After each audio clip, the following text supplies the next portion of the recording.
네, 안녕하세요. 임찬중님, 반갑습니다. 반갑습니다.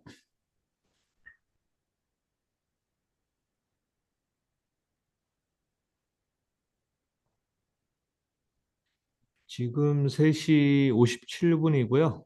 4시 되면 바로 진행하겠습니다.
네, 4시가 됐네요. 진행하겠습니다.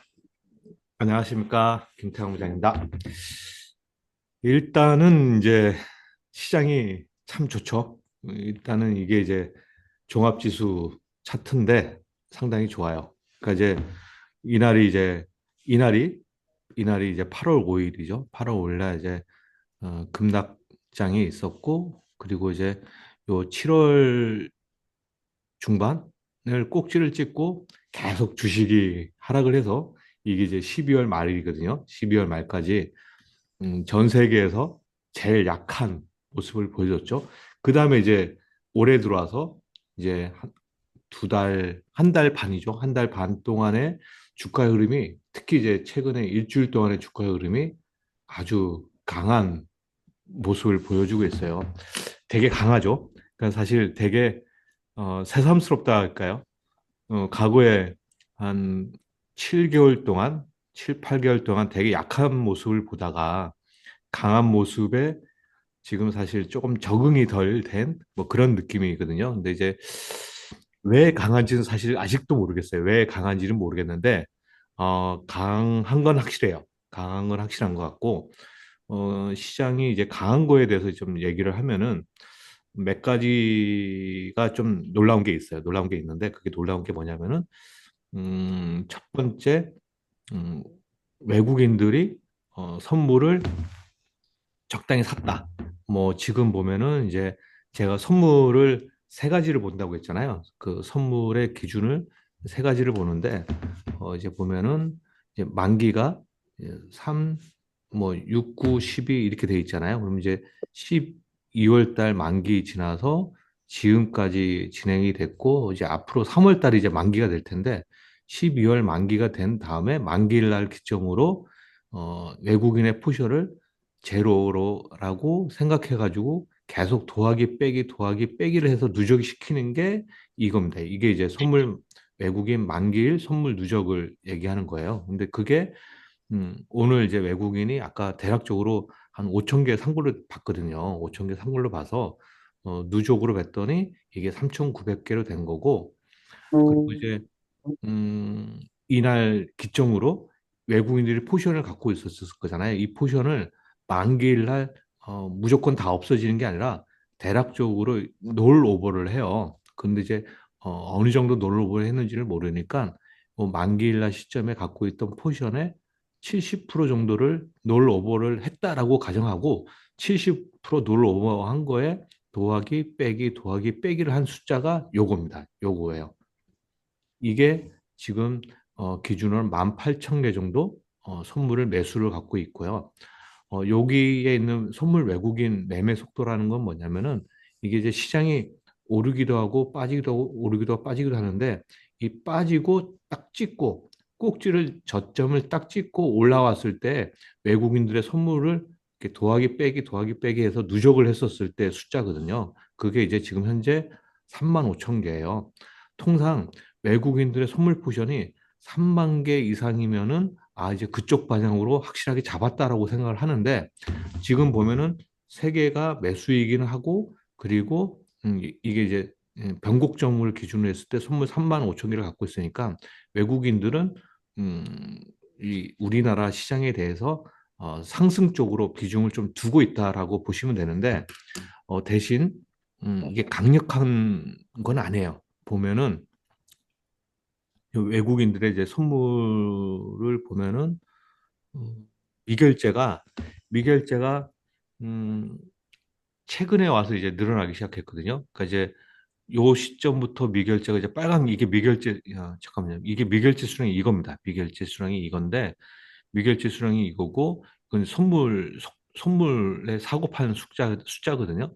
근데 미결제가 증가를 안 했어요. 증가를 안 했기 때문에 제가 보기에는 신규 포지션이 매수로 본 게 아니라 매도 포지션을 갖고 있다라가 시장이 강하니까 정리를 한 거거든요. 그러니까 이제 아직은 외국인들이 한국 시장에 대해서 강한 포지션을 갖고 있는 건 아니다.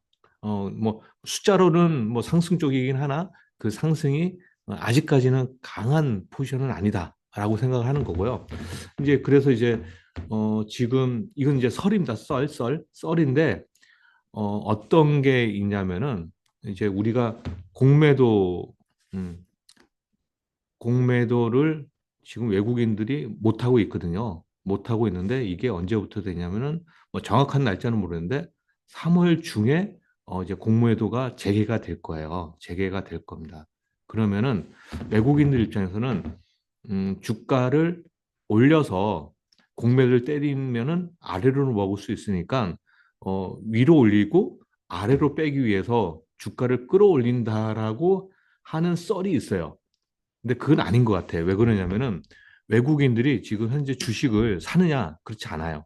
그러니까 이제 작년에는 외국인들이 참 주식을 많이 샀는데 올해는 외국인들이 지금 주식을 코스피에서는 연초 대비해서 2조 원 지금 주식을 팔았고요.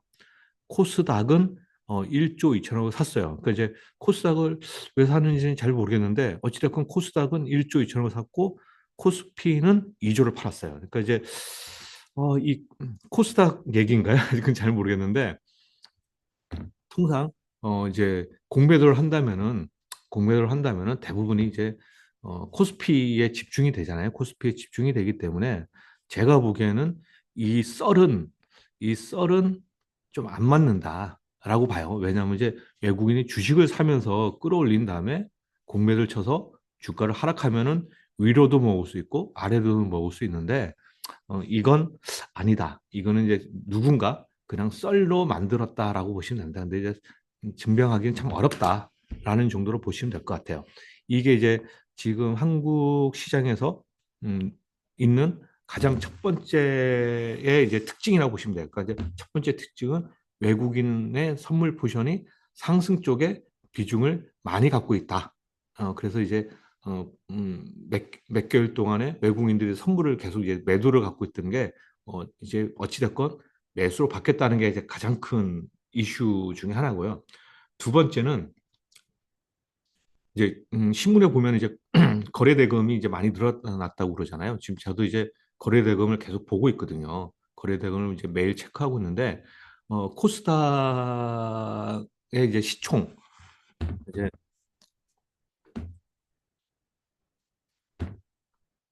이게 이제 거래 대금이 있고 코스닥의 거래 대금입니다. 코스닥의 거래 대금을 코스닥의 시총으로 나눈 숫자가 요거예요. 요 숫자. 거래대금 비율. 그래서 이게 높으면 높을수록 시장이 활성화됐다는 얘기인데 통상 이제 2.5 이상을 시장이 좋다라고 좀 보고 있고 2.5 이하는 시장이 조금 나쁘다라고 얘기를 하거든요. 근데 이제 지금 2.5를 자주 넘고 있어요. 지금 보면은 이게 과거에 보면은 되게 다 파란색이었잖아요. 아주 짙은 파란색과 옅은 파란색이 몇 개월 동안 이어진 거예요. 지금 거의 언제부터야? 잠깐만요. 한번 볼게요. 요때부터네요. 어, 2024년 4월 초반부터는 계속 지금 파란색으로 계속 이어지다가 최근에 와서 이제 거래 대금이 살살 이제 늘어나고 있잖아요. 늘어나고 있어요. 어, 지금 한 열흘 사이에 어, 오일이 지금 약간 빨간색으로 바뀌고 있기 때문에 시장이 이제 코스닥 시장을 놓고 보면은 거래 대금이 이제 일어나는 거 보면은 좋게 생각하면은 개인 투자자들이 사실은 이제 코스닥, 코스피에 질려서 해외 시장으로 많이 갔었잖아요. 해외 시장으로 많이 갔는데 뭐 해외 시장에서 돌아왔는지 모르겠어요. 그러나 어찌됐건 코스닥의 거래 대금이 보면은 작년 4월 달부터 어, 코스닥 거래 대금이 푹 죽었었는데 지금 최근 한 열흘 전부터 코스닥의 거래 대금이 막 일어나기 시작했다. 막 많이 융성하게 됐다. 이거는 이제 좋은 신호, 긍정적인 신호로 받아들여야 된다라고 생각합니다. 그게 이제 한국 주식시장에서 두 번째로 제가 이제 강조드리고자 하는 내용이라고 보시면 될 것 같습니다. 아, 여기 있네요. 지금 말씀하시기를 공매도 재개가 3월 31일부터 있다고 하네요. 예, 감사합니다. 디디님. 감사합니다. 그러니까 이제 그것도 참고하시면 될 것 같고, 근데 이제, 어, 그거 아니면 썰일 것 같아요, 썰. 근데 통상 이제 한국 증시는 상반기에 좋고, 하반기로 갈수록 좀 나빠지는 경향이 이때까지 있었거든요. 뭐, 그 이유는 이제 우리가 대주주 여건이나 아니면은 뭐 금투세 뭐 이런 이슈 때문에 하반기에 갈수록 더 시장이 약해지는 모습을 보였는데 어찌됐건 이제 금투세와 대주주 여건이 되게 뭐 금투세는 없어졌고 대주주 여건이 되게 그러니까 강화됐잖아요. 그러니까 35억 이상으로 강화됐기 때문에 이제 앞으로는 그런 현상이 이제 좀 덜 일어나지 않겠느냐라고 예상을 하고 있지만은 이제 우리 투자자의 습성이라는 게 있어가지고 어떻게 될지 모르겠어요, 올해는. 그러나 어찌됐건 주식시장이 하반기에 약해질 요인은 제거됐다라고 보시면 될 것 같아요. 그게 이제 두 가지가 이제 가장 큰 이슈인 거고, 그 다음에 이제 해외 글로벌 증시로 볼게요. 해외를 보면은 가장 큰 특징은 저번에도 말씀을 드렸는데 유럽이에요, 유럽. 유럽과 독일. 이걸 보면은 유럽 스톡스가 이런 모습이에요. 엄청 강하죠. 이 지금 이 모습이 유로 스톡스의 모습이고요. 그리고 독일을 볼까요? 독일이 이래요. 독일이 이래요. 그리고 프랑스. 지금 여기 프랑스. 지금 이래요. 프랑스는 거의 우리 한국이랑 비슷했잖아요. 한국이랑 비슷했던 나라가 갑자기 최근에 두 달 사이에 엄청나게 강한 모습을 보여주고 있어요. 그러니까 이제 유럽, 독일, 프랑스. 아마 이제 우리 회사 HTS 그 세 개만 나오니까 그렇고 아마 다른 나라 유럽도 되게 강한 모습을 보일 것 같아요. 왜냐하면 이제 유럽 스톡스, 스톡스 유럽 스톡스가 뭐 유럽의 대표를 나타내는 지표니까 이게 이렇게 간 거 보면은 아마 그럴 것 같아요. 근데 이제 이게 강한 이유가 왜 강한 이유는 그거죠. 유럽이 강한데 강한 이유는 러우 전쟁 종로에 대한 기대감 그리고 우크라이나 재건 기대감 이게 반영이 되는 거죠. 그러니까 결국은 우크라이나 지역이 있고 주위에 있는 나라들이 이제 주로 EU잖아요. 그럼 이제 재건을 하면은 지리적으로 가까우니까 얘네가 할 테고, 물론 이제 미국도 있죠. 미국은 좀 멀리 떨어져 있으니까 이걸 직접적으로 도와주긴 하겠지만은 상대적으로 EU가 좋을 거고, EU하고 친한 데가 제가 이제 중국이라고 했잖아요. 중국이 EU하고 친하고, 그리고 우크라이나가 돈이 별로 없는 나라, 돈이 별로 없잖아요. 그러니까 아무래도 가성비 좋은 제품을 많이 쓸 거다. 근데 이제 전 세계에서 가성비 제일 좋은 거는 중국일 거다. 그래서 이제 이 뭐 상대적으로 미국, 유럽, 중국이 다 좋아지겠지만은 이 미국은 원래 아주 좋았었잖아요. 그러니까 되게 좋았던 나라가 플러스가 되는 이 크기가 요만큼이라면은 이 유럽은 별로 안 좋았다가 좋아지는 크기가 상대적으로 미국보다는 작겠지만은 안 좋았던 나라가 이 플러스 되는 크기는 상대적으로 더 크다고 생각하는 거죠. 그래서 유럽이 되게 좋을 거고 중국이 좋을 거라고 제가 이제 오래전부터 오래전 거의 8개월 전부터 얘기를 했었던 내용이었는데 그게 이제 현실화 되고 있는 과정이라고 보는 거죠. 그래서 이제 이게 지금 이제 한국에서 우크라이나 재건에 대한 기대감으로 테마가 형성되어 있거든요. 테마가. 그러니까 테마는 제가 이제 말씀드렸듯이 이거는 실적이랑 관련이 없고 수급의 힘으로 올라가는 거가 이제 테마잖아요. 그러니까 테마로 아 근데 이제 이건 좀 이따 말씀드릴게요. 이제 이게 테마로 끝나느냐 아니야 진짜 되느냐 요건 한번 생각을 해보자고요. 어찌됐건 지금 제가 말씀드리고자 하는 거는 글로벌 증시에서 지금 강한 데는 유럽, 독일, 프랑스. 그런데 걔네가 강한 이유는 우크라이나 재건에 대한 기대감이다. 그런데 미국, 유럽, 중국 다 수혜를 받겠지만은 상대적으로 좋아지는 폭이 유럽이 훨씬 더 크게 작동을 할 거다라고 하는 게 이제 핵심이거든요. 그러니까 이제 이렇게 유럽 시장이 강한 모습을 보였던 거는 제가 한 2, 30년 동안에 없었던 거예요. 그러니까 상대적으로 미국이나 아니면은 아시아 지역보다 유럽 지역이 단독으로 강했던 모습은 제가 증권회사 경험 중에서 처음 있는 일 같아요. 그러니까 그만큼 이렇게 이제 유럽이 강한 이유는 글로벌에 있는 자금이 이쪽에 쏠린다는 얘기거든요. 그러니까 이제 분명히 글로벌 자금 중에서도 스마트 머니들이 이런 모양을 만들고 있다라는 생각이 들거든요. 그게 이제 첫 번째 이제 가장 큰 이슈고 두 번째 가장 큰 이슈는 이거였었어요.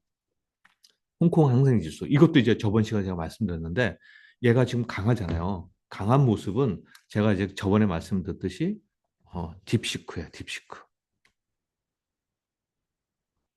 이게 이제 중국 중심의 AI인데 이게 이제 문제는 이거예요. 이거는 이제 이거를 여기서 보면 안 되고 미국에서 봐야 돼요. 미국에서 S&P 500이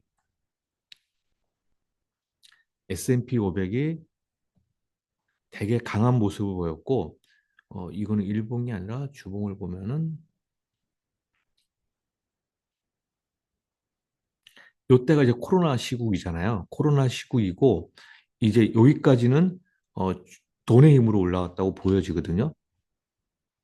그러니까 이제 이때 이제 코로나가 터졌고 코로나 때 돈을 많이 풀었으니까 요때까지는 유동성의 힘으로 상승을 했다고 봐요. 그리고 이제 금리가 올 금리 인상에 때문에 주가가 조정을 받았고 이거는 뭐 글로벌이 다 조정을 받았죠. 근데 여기서부터 여기까지 주식이 올랐던 거는 제가 보기에는 AI 중심이거든요. 그러니까 AI가 미국만 하는 줄 알았었어요. 왜냐하면 이제 어마어마한 돈을 쏟아부으니까. 그래서 이제 미국 중심인 줄 알았는데 이게 딥시크가 나오면서 이게 이제 얘네하고 미국하고 중국하고 경쟁을 하고 있는 과정인데 문제는 이게 투자자의 인식이에요. 투자자의 인식이 되게 중요한 건데 지금 제가 요 시점부터 약 2년 동안 미국은 AI 그러니까 AI는 미국만 한다라고 생각하고 있었던 게 투자자들의 일반적인 인식이었는데 이게 이제 갑자기 이 딥시크 때문에 중국을 비롯해서 돈이 없는 나라들도 이제 가능하다라는 이제 인식으로 바뀌었거든요. 그러니까 이제 이게 되게 중요해요. 물론 이제 어, 미국 중심으로 AI가 발전은 하겠지만은 투자자들 입장에 가졌던 인식은 거의 미국 중심이 중국과 다른 나라로도 바뀔 수 있다라는 그 인식의 변화가 결국은 방금 전에 보여줬던 그 홍콩 항생 지수가 강한 모습을 보여준 가장 큰 이유라고 보고 있거든요. 근데 이게 제가 보기에는 되게 큰 주식시장에 되게 큰 영향을 줄 것 같아요. 이제 제가 이제 왜 그러냐면은 미국이 주봉 기준으로 제가 이제 이런 주봉 기준으로 MACD가 자주 나오고 지금도 자주 나오는데 언젠가 이게 우리가 악재가 뭔지 모르겠으나 이제 어느 정도 시점이 되면은 모르죠. 악재는 모르지만은 이게 결국은 조정을 받는 신호가 될 거다. 그런데 그 조정의 시점이 언제일지는 모르는 거죠. 악재가 뭔지도 모르고. 그러나 이제 이게 후보군이 나온 거죠. 이런 내용들이 악재의 후보군이 된 거예요. 그래서 이제 약간 이제 미국은 약간 좀 부담스러워요. 이제 부담스럽고 오히려 상대적으로 다른 나라가 좋은데 제가 보기에는 중국 또는 EU가 좀 유럽이 좋은 거죠. 왜냐하면 이제 방금 전에 말씀드렸던 그런 내용 때문에 중국이나 EU 그러면 이제 중국과 EU가 좋다는 얘기는 결국은 다른 나라들 미국을 제한 다른 나라들이 좋아질 가능성이 높아서 한국 주식시장이 좋은 것도 어느 정도는 예는 된다 말은 된다. 한국이 강한 이유 중에 하나가 미국이 아니다는 이유 뭐 그런 이유 때문에 한국이 강할 수 있겠다라는 정도로 해석은 된다라는 걸로 이제 보여지는 거죠. 그래서 이제 결론은 미국의 비중을 조금 줄여서 유럽이나 중국 또는 한국 시장으로 약간 포트폴리오를 다변해야 될 시기인 것 같지 않냐라는 식으로 이제 말씀을 드리는 게 이제 핵심이다라고 보시면 됐습니다. 그래서 혹시 질문이 있으면은 채팅창에 올려주시고 이어서 해외 기업 투자 이유에 대해서 말씀을 드리겠습니다. 뭐 이제 다 아는 내용이고 러우 전쟁이나 우크라이나 재건에 대해서는 제가 계속 몇 주째 제가 계속 말씀을 드리는 거고 좀 핵심은 이제 테마가 아니다. 왜냐하면 유럽이 정말 이렇게 강한 모습을 보여주는 거는 우크라이나 재건이 정말 돈이 되는 거라고 보고 스마트 머니들이 어, 그 우크라이나 재건에 관련된 기업들, 나라들의 지금 투자를 하고 있다. 이건 이제 테마가 아닐 수 있는 가능성이 있지 않겠느냐라는 가능성을 이제 보자라는 의미이고요. 뭐 거기에 대한 내용은 원체 이제 뉴스가 많이 나왔기 때문에 다 일일이 다 보시면 될 것 같고요. 제가 이제 말씀드려야 될 거는 오픈넷입니다. 오픈넷. 이제 이거를 제가 말씀드린 거는 처음에 스터디에서 나왔어요. 스터디에서 저도 이제 예전에 몰랐던 얘기인데 이게 오픈 랜이거든요. 이제 랜은 이제 우리가 통신에서 많이 쓰는 거고 이 오픈이라는 거는 이제 열려 있다는 뜻이잖아요. 그러니까 열렸다는 뜻이 뭐냐면은 예전에는 이제 그 5G나 아니면 이제 4G 같은 경우는 이제 기지국이 이제 여기 설치되어 있고 이 기지국 주위에 있는 범위에 통신을 이제 했잖아요. 근데 이제 이 기지국에 있는 통신 장비가 주로 이제 중국산이 많았죠. 왜냐면 하웨이가 뭐 잘했고, 뭐 노키아도 잘했고, 뭐 물론 이제 삼성전자도 잘했지만은 하웨이가 원래 절대적으로 잘했기 때문에 이 장비가 대부분 이제 하위 제품이었고 이거를 이제 미국에서 먼저 해가지고 4G나 5G 때는 중국 제품을 쓰지 말라고 했던 거였고요.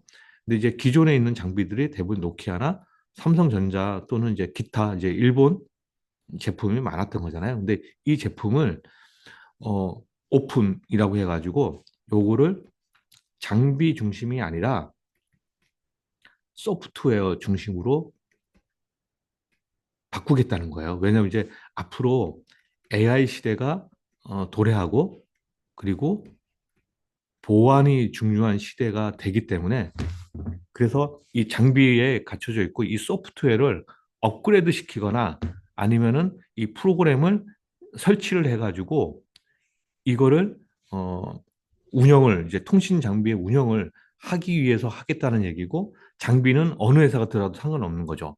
그래서 이제 장비는 껍데기 역할만 하는 거고 여기에 소프트웨어가 붙어가지고 결국은 소프트웨어가 컨트롤하는 역할을 하겠다는 게 이 오픈랜의 맥락이에요. 근데 이게 왜 그러냐면은 요거를 미국이 잘하기 때문에 그래요. 미국이.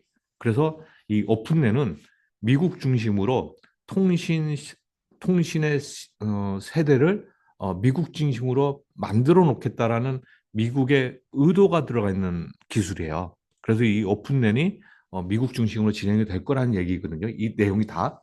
그러면 이제 이 오픈랜이 앞으로는 6G와 플러스해서 이거를 기반으로 하겠다는 얘기고 이 오픈랜이 결국은 미래의 먹거리가 될 수 있다는 얘기예요. 먹거리가. 그래서 이제 이 내용을 좀 관심 있게 봐야 되는 게 아니냐라고 보고 아직 국내에서는 이제 관련된 기업을 찾아보니까 솔리드가 있어요. 솔리드가 하나 있고 얘가 잘하는 거는 이제 다스라고 해가지고 이제 우리가 이제 경기장이 이렇게 돼 있으면 경기장에 예를 들어서 5만 명이 있으면은 5만 명이 동시에 이제 휴대폰을 막 통신하거나 아니면 데이터를 받으면은 이게 이제 과아 집중이 돼서 통신이 이제 데이터가 이제 어, 못 받는 거죠. 통신도 안 되고 이거를 막기 위해서 이 다스라는 장비를 여기다 여러 군데다 설치를 하는 거를 솔리드가 잘하는 거예요. 그게 이제 거의 매출 비중이 한 70%에서 80% 되고 이 오픈랜이 한 매출 비중이 한 10% 정도 되더라고요. 그래서 이제 요 부분을 하는 기업이 솔리드가 하나 있어요. 근데 이제 이게 이제 문제는 매출액이 지금 당장 증가할 것 같지는 않은데 증가할 것 같지 않은데 이 통신 장비 그리고 반도체 장비 뭐 모든 장비는 기대감으로 먼저 움직이잖아요. 그래서 이제 예전에 이제 우리가 포지 때도 뭐 뭐죠? 우리 KMW니 뭐 여러 통신 장비들이 1년 반 전에 먼저 주가가 오르고 뭐 그다음부터 이제 실적이 진짜 대박 좋아지고 이런 모습들을 보였잖아요. 그래서 이제 장비주들은 실적이 나오기 전에 기대감으로 먼저 올라가는 경향이 있으니까 혹시 관심 있게 본다면은 솔리드를 봐야 되는 게 아니냐. 그러니까 오픈 랜에 관련돼서는 솔리드가 지금 현재로서는 가장 수혜를 받는 가장 밀접하게 관련이 있는 업체다라는 정도로만 보시면 될 것 같습니다. 그래서 이제 오픈 랜에 대해서 이제 조금 공부를 해보세요. 저도 이제 공부한 내용을 올리는 거였고요. 나머지는 뭐 특별하게 말씀드릴 건 없을 것 같습니다. 잠깐만요. 예, 그 정도일 것 같고요. 그 다음에는 이제 그 제가 이제 관심 기업에 대한 내용을 이렇게 안 올렸네요. 제가 이제 그리고 관심 기업에 대한 내용은 제가 잠깐만요. 안 올렸어요. 제가 올려드릴게요. 지금 올려놓을게요.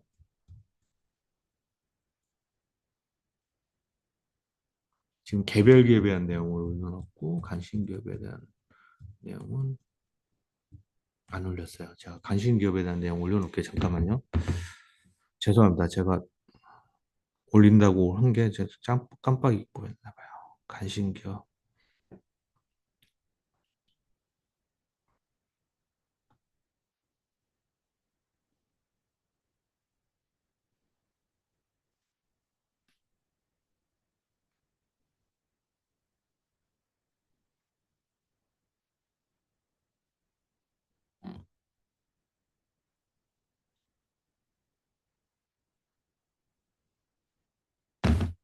네, 간신기업부터 말씀 이렇게 순서가 이제 그렇게 되는 거니까 국내 간신기업에 대한 내용은 지금 막 올렸습니다. 한번 제가 말씀드릴게요. 어, 일단은 그 이거에 대해서 관심을 둬야 된다고 보고 있어요. 뭐냐면은 밸류업이에요, 밸류업. 밸류업. 지금 이제 전 세계에서 제일 먼저 밸류업을 진행한 데는 일본이고요. 일본이고 두 번째는 이제 한국, 그다음에 거의 비슷한 시기에 중국이 했거든요. 근데 이제 일본이 이게 이제 아베노믹스 노믹스일 때니까 거의 한 10년 전 얘기예요. 10년 전이고 주가가 10년 동안 되게 좋았거든요. 그리고 한국은 이제 약간 이제 흉내를 내는 수준이고 중국은 이제 원체 이제 공산당 정권이기 때문에 하라면 이제 하는 거잖아요. 그래서 이제 중국은 상당히 이제 밸류업에 대해서 진짜 진지하게 하고 있는 거고 한국은 왜 흉내내냐면은 이게 이제 이게 진짜 이제 밸류업이 되려면은 상법 개정이 돼야 됩니다. 상법 개정이 돼야지 그래야지 이제 뭐랄까요? 그 개인 뭐라고 하나요? 개인 그러니까 이제 소액주주 그리고 법인 과세 또는 이중과세 그리고 배당세 그리고 상속 이런 것들을 이제 다 풀어줘야지 정말 이제 주가가 올라가더라도 좋은 건데 지금 이제 주가가 올라가면은 이런 상속세나 뭐 아니면 대주주 입장에서는 나빠지기 때문에 주가가 올라갈 수 없는 거잖아요. 주가가 올라가는 걸 싫어하잖아요. 대주주 입장에서는. 그래서 이제 이 3법 개정이 돼야 되는데 이 3법 개정을 어찌됐건 이제 민주당이든 국힘이든 하려고 하거든요. 그래서 이제 이게 진행이 되면은 향후 일본처럼 10년 정도 올라갈 수 있는 그림이 그려질 수 있어요. 그래서 이제 이 밸류업에 관련된 그림을 관심 있게 봐야 되는데 이제 가장 대표적인 게 이제 은행, 보험, 증권 그리고 이제 저 PBR주 잖아요. 이게 이제 가장 대표적인 거니까 최소한 은행, 보험, 증권은 좀 갖고 계셔야지 된다라고 이제 말씀을 드리는 거예요. 그래서 이제 제 생각에는 이제 우리 금융지주도 거기에 해당이 돼서 제가 이제 말씀을 드리는 내용이고 어찌됐건 최근에 이제 KB 금융지주가 약간 이제 주주 환원 정책이 조금 시장 참여자들이 생각하고 있는 것보다 약해서 KB 금융지주가 주가가 좀 빠졌고 그리고 이제 나머지들도 좀 약한 모습을 보이긴 했는데 결국은 이게 이제 중심이 돼서 은행주, 증권주, 보험주 중심으로 올라갈 거니까 포트폴리오가 아직 3법 개정이 아직 논의가 안 되고 있을 때 주가 빠질 때는 조금씩 사들어가도 된다라는 맥락에서 말씀을 드린 거라고 보시면 됩니다. 나머지는 또 한화에어스페이스나 뭐 조선주나 다 너무 주가가 빵빵하게 많이 올랐기 때문에 이런 걸 말씀드릴 수는 없고요. 한번 이제 이거는 참고 삼아 읽어보시면 될 것 같습니다. 조선도 뭐 같은 얘기고 미용 의료기기도 같은 맥락이고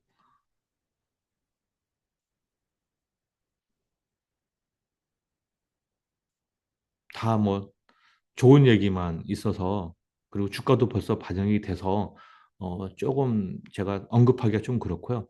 그리고 아까 말씀드렸듯이 이제 우리금융티주, 밸류업, 삼성화재, 삼성생명도 여기도 이제 밸류업에 관한 내용이라고 보시면 되고 제가 여기서 이제 말씀을 드리고 하는 거는 바이오 플러스예요. 바이오 플러스. 바이오 플러스가 원래 되게 좋은 회사거든요. 그러니까 이제 필러를 얘네만 이제 갖고 있는 각요 기술이 있어가지고 그거를 갖고 필러를 주입을 하면은 어, 이제 필러가 이제 몸에서 흡수를 되는데 그 흡수되는 시간을 늦춰서 좀 덜 자주 맞게끔 해주는 역할을 하고 있거든요. 그게 이제 바이오 플러스가 갖고 있는 특이 이제 기술인데 잠깐만요. 이게 이제 어, 제가 명칭을 까먹어서 잠깐만요.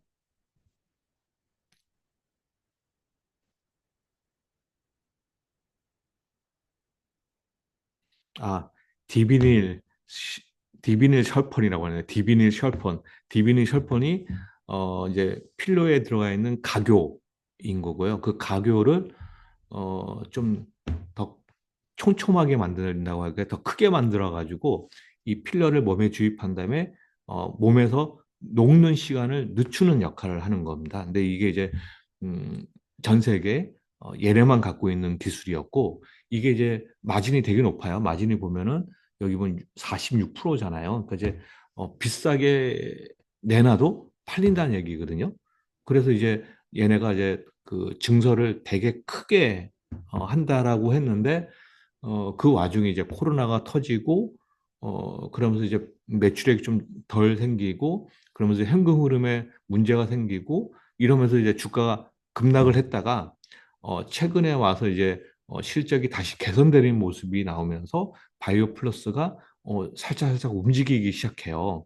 그래서 이제 이, 이 회사의 핵심은 그 아까 말씀드렸듯이 디비니 셰폰이라는 그 가교제의 그 핵심 기술이 글로벌리 먹힌다는 얘기고요. 그 먹히는 게 결국은 이제 증서를 통해서 판매를 하려고 하는 거고 그의 핵심은 이제 중국도 들어가는 거거든요. 그래서 이제 앞으로 먹을 폭이 되게 큰 거고 제가 여기에 적어놓지는 않았지만은 제가 이제 바이오 플러스를 따로 연구했더니 얘네가 이제 새로 만든 그 충북의 음성 공장에 되게 규모를 크게 만들어놨는데 그 규모 큰 거에 이제 GLP 이 살 빼는 약을 만들겠다는 거죠. 그래서 이제 얘네가 충북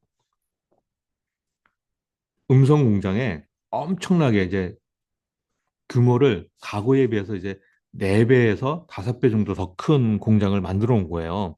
그러니까 이제 여유 있는 공간이 있으니까 여기에 뭘 만드냐면은 물론 이제 기존에 필러도 만들겠지만은 여기에 이제 한 부분을 뭘로 만드냐면 GLP-1 그 살 빼는 다이어트 약 있지 않습니까? 지금 이제 일랄릴리하고 노보노디스크가 만드는 그 약을 얘네가 만들겠다는 얘기고 이게 왜 그러냐면은 24년 말 또는 25년에 그 GLP-1의 특허가 만료돼요. 그래서 이제 요거를 미리 만들어서 글로벌에 공급을 하겠다라는 거고 이거를 만드는 그 기술이 다른 데보다 탁월하대요. 그래서 수율이 상당히 높답니다. 그래서 이제 가격을 낮춰서 판매가 가능하니까 결국은 이제 특허가 풀리면은 뭐 물론 이제 비싼 걸 쓸 수가 필요가 없잖아요. 왜냐면 그 GLP-1 만드는 그 기술이 그렇게 어려운 기술이 아니고 그냥 일반적인 기술인데 가격이 싸다면은 많이 팔릴 수 있기 때문에 뭐 회사 목적은 이제 이 MS 글로벌 MS를 10%를 만들겠다고 해요. 그러니까 이게 진짜 될지는 모르겠으나 어찌됐건 거창한 목표를 갖고 있어요. 왜냐하면 얘네가 만드는 이 공장의 효율성이 상당히 좋기 때문에 가격을 많이 낮추면은 승부를 한번 볼만하다라고 이제 회사 관계자들이 생각하고 있는 거거든요. 그래서 이제 이 바이오 플러스에 대해서는 조금 공부를 하실 필요가 있다. 왜냐하면 이제 이, 이 특허가 끝나는 요 시점부터 이거를 많이 팔려고 미리 준비하고 있는 회사들이 여러 개 있겠지만은 어찌됐건 공장까지 완공이 돼 있고 뭐 연구 그리고 이 GLP를 원을 만드는 이 생산 공정에서 수율이 상당히 높다라고 하니 상당히 가능성이 있다라는 정도 보입니다. 그래서 이제 그러면 이제 바이오 플러스가 잘할 수 있는 가능성이 상당히 높다라는 생각이 들어가지고 얘를 좀 관심 있게 보시면서 공부를 해서 한번 장기 투자를 해볼 만한 종목으로 보여집니다. 그래서 이제 이 바이오 플러스에 대해서는 제가 이제 탐방을 가려고 계속 접촉 중인데 전화를 안 받아요.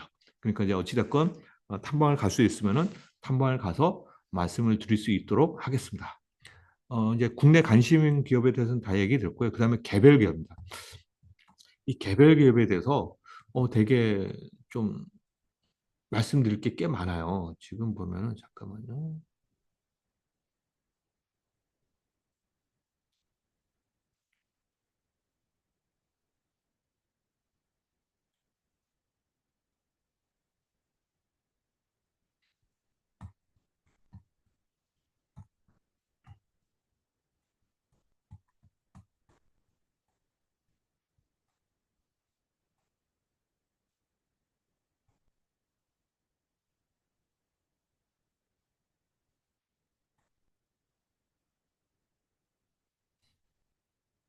네, 여기 있습니다. 여기 보면은 2월 10일 날 월요일이니까 저번 주 월요일 날 이제 민주당의 이재명 대표가 국회 연설을 했고요.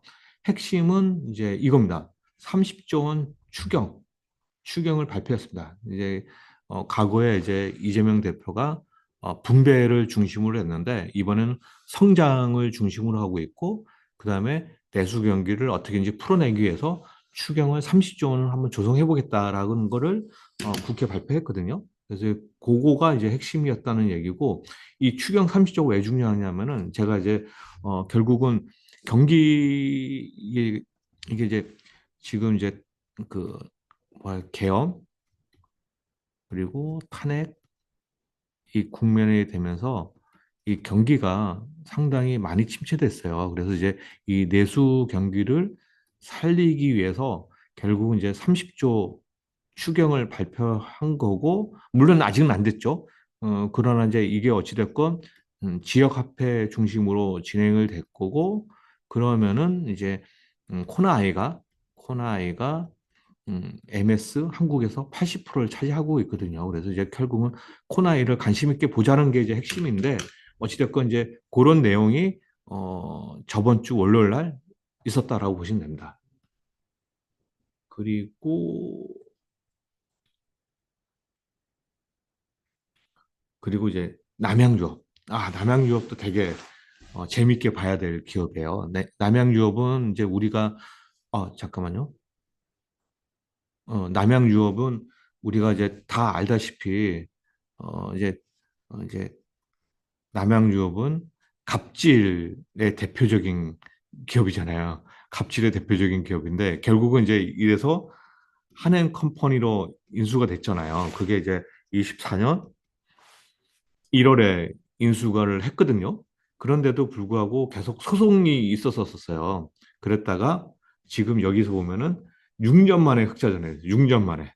6년 만에 흑자 전환이 됐는데 결국은 한행 컴퍼니가 대단한 기업이잖아요. 이제 얘네들은 어 이제 그 이제 M&A 그리고 구조조정 그리고 흑자 그리고 다시 재매각이라는 이 구조로 계속 진행이 되는 기업인데 한해 컴퍼니가 그래도 잘하는 기업이어서 이 남양유업이 결국은 이 갑질로 인식이 나빠졌지만은 이거를 이제 인식 전환을 하면은 사실 뭐 앉아서 돈 벌 수 있는 비즈니스를 갖고 있잖아요. 그렇기 때문에 시간이 지나면은 상당히 흑자가 규모가 커질 거고 그다음에는 재매각을 위해서 분명히 주가를 올릴 거예요. 그래서 제가 남양유업은 상당히 오랫동안 계속 지켜봤던 기업인데 6년 만에 흑자 전환이 됐어요. 뭐 금액은 크지 않아요.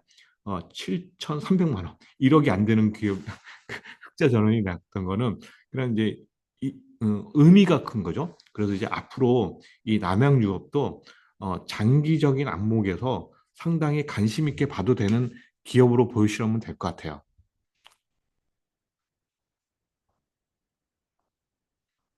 그 다음에 이제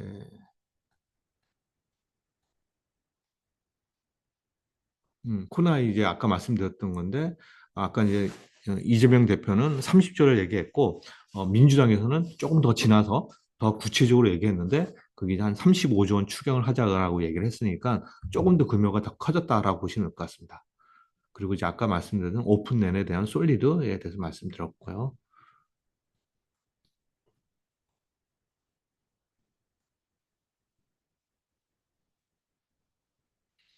네, 그리고 이제 제가 이제 우리가 이제 아까 러우 전쟁인데 우크라이나 재건이 사실은 테마예요, 테마.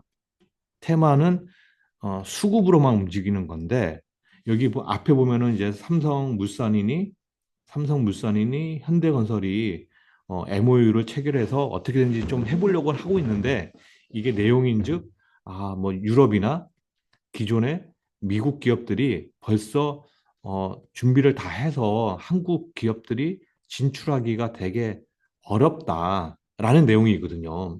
저도 봐도 여기에 동감을 해요. 그리고 지금 우크라이나 재건에서 가장 대장이 전진 건설 로봇이잖아요. 전진 건설 로봇이 지금 우크라이나에 진출할지는 저는 솔직히 못한다라고 보고 못한다? 뭐 하여튼 못한다고 보고 있어요. 왜냐면 준비를 안 하고 있으니까. 그런데 HD 현대건설기계는 제가 저번에 말씀드렸듯이 4월에 폴란드에 법인을 설치했고 8월에 우크라이나에 사무소 설치했다고 했잖아요. 근데 이제 키이우에 사무소 설치가 돼 있고 벌써 하기 위해서 교육시설 만들어 놓고 그리고 거기 공급하기 위한 이제 공급망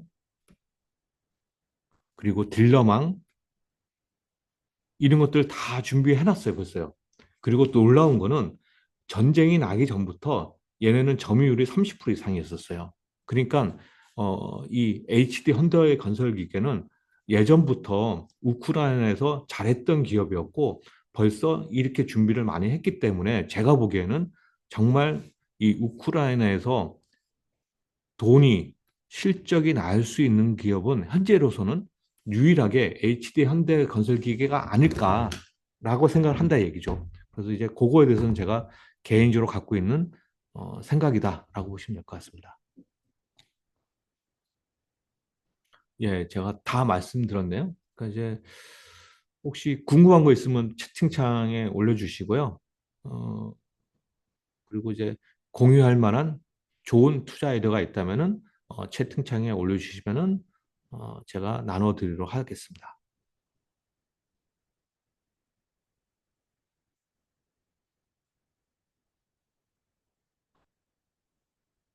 그리고 이제 한 가지 더 말씀을 드리면 이제 넥스트리거든요. 넥스트. 하여튼 질문 올려놓으세요. 제가 빼먹은 게 있어가지고 넥스트리 얘네가 이제 강간 만드는 회사예요. 강간 만드는 회사인데 시총이 지금 한 2,600억 정도 되나요? 그런데 24년 영업이익이 1,400억 정도 벌었어요. 그러니까 이제 뭐 얘네가 이제 만드는 게 이제 파이프거든요, 파이프. 그러니까 이제 파이프가 되게 비즈니스가 짜치죠. 별로 뭐 멋진 건 아니잖아요. 그냥 우리가 오래전부터 해왔던 건데 이 파이프가 물론 이제 건물, 에도 들어가지만은 이 지금 얘네가 넥스트리 만든 이 파이프는 어디에 들어가냐면은 주로 이제 미국에 수출만 해요. 미국의 지금 수출 비중이 거의 90% 가까이 되는 전사 매출 72%가 수출이고 72%라고 됐죠. 그리고 북미 비중이 수출 비중의 90% 차지한대요. 그럼 북미에 왜 수출하느냐? 이게 이제 그 가스, 원전, 여기에 사용을 하는 거고요. 물론 이제 관세를 25% 관세를 매긴다고 했으니까 얘가 좀 부정적이긴 한데 얘네가 공장이 있어요. 공장이 미국에 직접 공장이 있는데 여기 보면은 미국 텍사스주 휴스턴에 공장을 만들어 놓고 얘네가 만드는 거에 매출 비중이 15%가 미국에서 직접 생산을 하고 있답니다. 그러니까 이제 트럼프가 지금 가고 있는 게 가스, 원전, 지금 계속 허용해 주겠다는 거잖아요. 그러니까 이제 예전에 바이든 대통령은 환경 문제 때문에 가스하고 원전을 허용을 안 해줬거든요. 개발하는 거를. 그런데 트럼프는 다 허용해 주겠다고 했으니까 이거를 캘려면은 결국은 공사를 해야 되는 거고 공사하는 거에 여러 가지 파이프가 들어갈 거니까 넥스트리 미국의 휴스턴, 텍사스 공장이 있으니까 얘가 또 매출 비중이 15%가 여기에 캐파예요. 캐파. 캐파의 15%가 미국에서 현지 생산할 수 있으니까 요거를 직접적으로 수혜를 받을 수 있는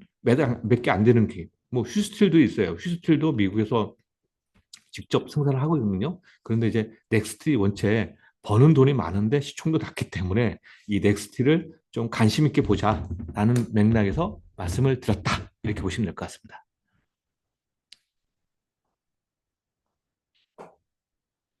그리고 이제 마지막 PB랩이네. PB랩 제가 말씀 못 드렸는데 PB랩은 지금 큰 변화 없어요. 큰 변화가 없는데 지금 보면은 이제 기존에 갖고 있는 게 제가 지금 HD 현대건설기를 제일 많이 갖고 있죠. 거의 40% 갖고 있고요. 원래는 45% 갖고 있던 거를 제가 40%로 줄였어요. 그럼 이제 5%를 뭘 샀냐면은 바이오 플러스를 샀어요. 1% 샀고요. 그리고 이걸로 더 뭐 샀냐면은 비올을 더 샀어요. 비올. 비올을 더 사가지고 휴메릭스하고. 그러니까 이제 보면은 지금 의료기기가 이제 포진이 이제 늘리고 있거든요. 여기 보면은 의료기기가 비올, 그리고 넓게 보면은 휴메딕스, 그리고 바이오 플러스.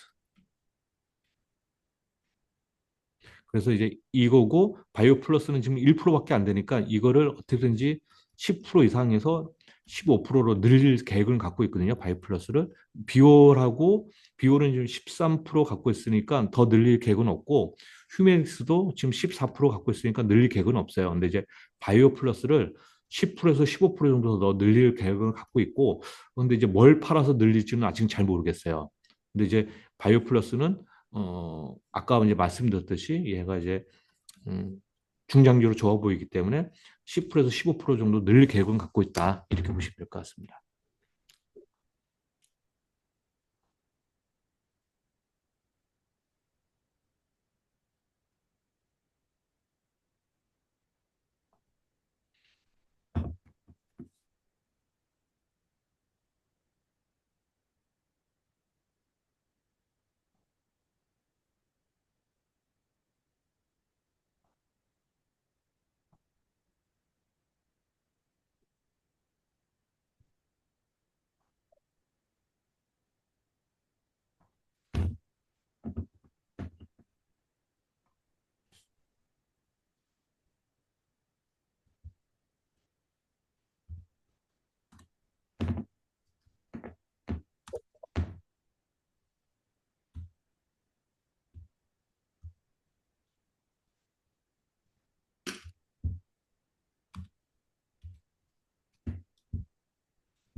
네, 혹시 질문 없으면은 오늘 여기까지 하겠습니다. 하여튼 감사드리고요. 다음 주에 뵙도록 하겠습니다. 감사합니다.